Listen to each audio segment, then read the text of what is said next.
मध्य प्रदेश की रहने वाली मीना का दिल्ली के एक बड़े व्यापारी के बेटे रोहन के साथ विवाह हुआ। नए घर में बड़े ही आदर सम्मान के साथ मीना ने गृह प्रवेश किया। शादी के 2-3 साल बाद काफ़ी अच्छे और खुशी के साथ निकल गए और जैसे जैसे दिन गुजरते गए मीना अपनी जिम्मेदारियों के बोझ तले दबती चली गई। सास भी मीना से काफ़ी खुश थी कि बहू अपना घर और संसार सब कुछ अच्छी तरह से संभालने लगी है। गर्मी की छुट्टी बढ़ गई। मीना ने अपने मायके जाने की बात अपने सास से बोली। मम्मी 1 साल हो गया मैं मायके नहीं जा पाई, क्या मैं थोड़े दिन होकर आ जाऊं? सास ने जवाब दिया, देखो मीना तुम अगले साल चले जाना।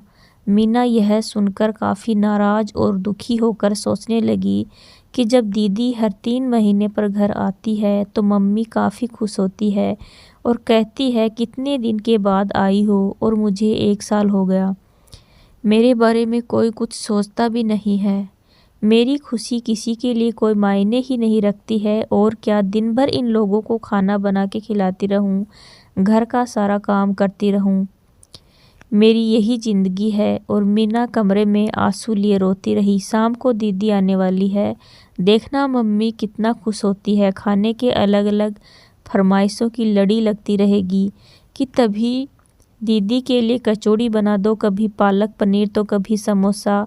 मैं इतना क्यों सोच रही हूँ, खाना तो मुझे ही बनाना है, तो चलो किचन में अभी से तैयारी में लग जाऊँ।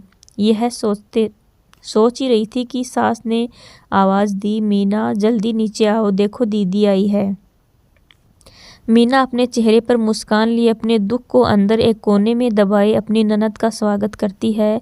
कैसी हो भाभी? ननद मीना से बोली। अच्छी हूँ दीदी, और घर में सब कैसे हैं? अच्छे हैं। अच्छा, हमारे जीजाजी कैसे हैं? ननद शर्माते हुए कहती है।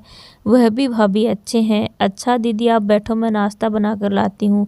नहीं नहीं भाभी कुछ मत बनाओ, मैं अभी घर से नाश्ता करके आई हूँ और भाभी केवल 2-3 घंटे ही रहूँगी क्योंकि सास की तबीयत ठीक नहीं है। आपके जीजाजी उन्हें फरीदाबाद दिखाने गए हैं, तो वो बोले तुम अकेले यहाँ क्या करोगी, एक काम करो तुम अपने मायके जाकर सबसे मिलकर चली आओ, इसलिए मैं आ गई। मुस्कुराते हुए ननद ने जवाब दिया। अच्छा दीदी रुको, मैं खाना बना देती हूँ, आप खा भी लीजिएगा। अरे भाभी आप मेरे साथ बैठो, बातें करो, शाम तक मैं चली जाऊँगी। तभी सास ने मीना से कहा, तुम एक काम करो, दोनों साथ में बैठो, बातें करो, मैं कुछ बनाती हूँ। जी नहीं मम्मी जी, मैं बनाती हूँ, आप दीदी से बात कर लीजिए। तभी ननद ने कहा, कोई बात नहीं, आप खाना बनाओ और मैं आपसे बातें करूँगी, थोड़ी मदद हो जाएगी, यह ठीक रहेगा। क्यों माँ? मीना की सास बोली। ये भी सही है। मीना और उसकी ननद काफ़ी देर तक हंसी मजाक करते करते खाना भी तैयार हो जाता है।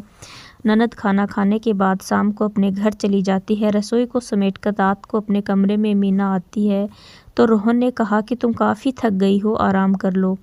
हाँ मुझे आराम कहाँ है, तुम्हारी माँ तो बस यही चाहती है कि मैं अपने मायके ना जाऊँ।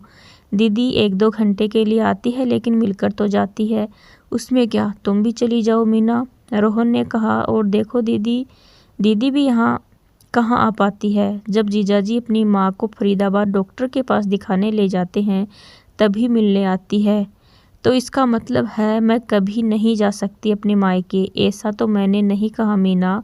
अच्छा तुम शांत रहो, मैं कल माँ से बात करता हूँ, तुम अपने मायके चली जाना, ठीक है? तुम तो रहने दो। गुस्सा करते हुए मीना सो जाती है। सुबह उठकर मीना अपने काम में रोज की तरह लग जाती है। दोपहर में शर्मा आंटी मीना की सास से मिलने आती है और काफ़ी देर तक बातें करते रहती है।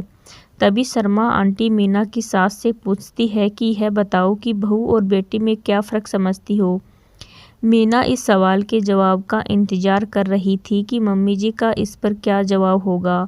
मीना की सास मुस्कुराते हुए बोली, बेटी कैसी भी हो पर वह मीठी होती है, बहू नमक की तरह नमकीन होती है। यह सुनते ही मीना निराश हो जाती है और कुछ देर बाद शर्मा आंटी वहाँ से चली जाती है। काफ़ी देर तक मीना यह सोचती है कि मैंने मम्मी के साथ क्या बुरा किया है, मम्मी मेरे बारे में ऐसा क्यों सोचती है, और वह अब घर में निराश रहने लगती है। मीना के उदासीपन को देखकर एक दिन मीना की सास ने उसे बुलाया और पूछा, मीना यहाँ आओ, तुमसे कुछ किसी ने कहा है क्या, या रोहन ने तुमसे कुछ बोला क्या है? कुछ नहीं मम्मी जी, मीना के आवाज़ में दर्द था। मीना की सास ने अपने पास बिठाकर पूछा। नहीं, तुम बताओ मीना, क्या हुआ है? मीना के आंखों में आंसू भर आए और मीना ने सास को सारी बात बता दी कि कैसे शर्मा आंटी से आप बेटी और बहू में फ़र्क बता रही थी। ओहो, तो यह सुनकर तुम नाराज़ हो गई, बस इतनी सी बात? अरे मीना, मैंने कहा बेटी मीठी होती है, वह चाहे कितनी भी गलती करे उसकी गलती नज़र ही नहीं आती।